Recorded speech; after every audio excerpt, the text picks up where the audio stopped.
الحمد لله رب العالمين وسلام على المرسلين، أما بعد.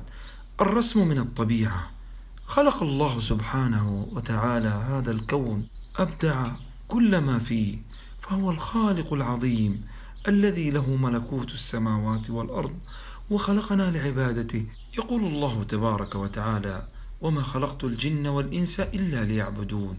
ويقول سبحانه وتعالى: إن في خلق السماوات والأرض واختلاف الليل والنهار لآيات لأولي الألباب الذين يذكرون الله قياما وقعودا وعلى جنوبهم ويتفكرون في خلق السماوات والأرض ربنا ما خلقت هذا باطلا سبحانك فقنا عذاب النار.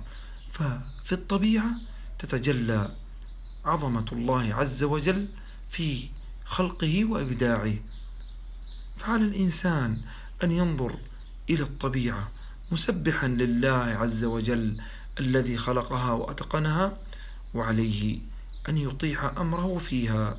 ومن هنا انطلق الفنان المسلم إلى رسم الطبيعة وابتعد عن رسوم ذوات الأرواح. وليس من الضروري أن نرسم الطبيعة بكل تفاصيلها، بل يمكن للفنان أن يحذف ويضيف بعض العناصر، فمجال التجريد مجال واسع.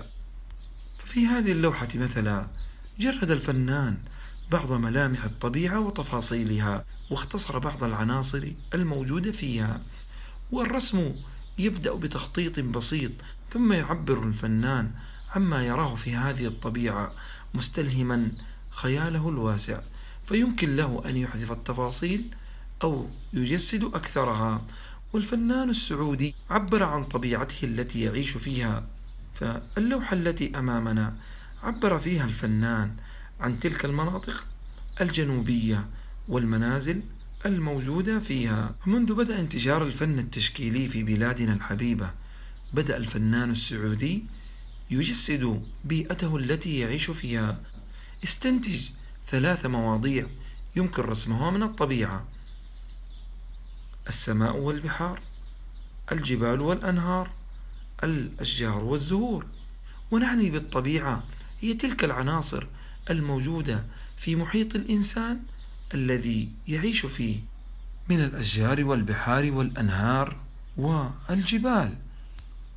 نلاحظ في هذه اللوحة تركيز الفنانة على اللون الأبيض، كما اعتمدت على أكثر من عنصر من العناصر التشكيلية للتصميم كالمساحات والخطوط والألوان. ولرسم منظر من الطبيعة فإن لا بد لنا من أدوات وخامات كالألوان واللوحات والفرش وغير ذلك من أدوات الرسم. الخطوة الأولى في رسم أي منظر التخطيط، ثم وضع لمسات ومساحات لونية خفيفة لتوضيح تلك اللوحة، ثم نستخدم الإسفنج الرطب للتلوين، ثم الفرش لتحديد مجاري المياه، ثم وضع مساحات لونية لتحديد العناصر كالصخور، ثم كشط اللون بطرف المسطرة لعمل ملامس لتلك الصخور، ثم رسم خطوط أفقية لتحديد مجاري المياه، ثم ندمج الألوان مع بعضها البعض للعناصر كالمياه والصخور، ثم نرفع الألوان إلى الأعلى لصنع الرذاذ، ثم وضع الرذاذ بالفرشاة على الصخور.